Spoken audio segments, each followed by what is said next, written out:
Hello everyone, welcome back to my channel. কেমন আছো বন্ধুরা? আশা করি ভালো আছো। তো যেমনটা দেখতে পাচ্ছ, আজকে আমি বানাতে চলেছি টমেটো দিয়ে ছোট মাছের ঝাল।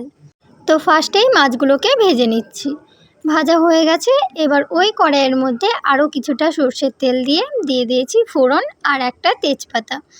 এবার দিয়ে দেবো কুচনো পেঁয়াজ।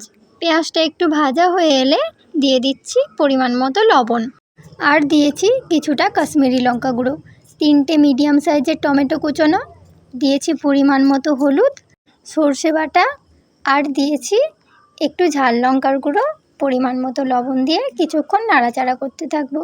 আমার এই ভিডিওগুলো তোমাদের যদি ভালো লেগে থাকে প্লিজ আমার চ্যানেলটিকে সাবস্ক্রাইব করে দিও, আর লাইক কমেন্ট শেয়ার করতে ভুলো না।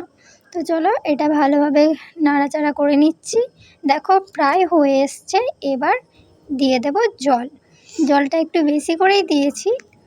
এটা ফুটে গেলে দিয়ে দেব আগে থেকে ভেজে রাখা মাছগুলো, দিয়ে আরও কিছুক্ষণ ফুটিয়ে নেব। তাহলেই তৈরি হয়ে যাবে ছোট মাছের ঝাল।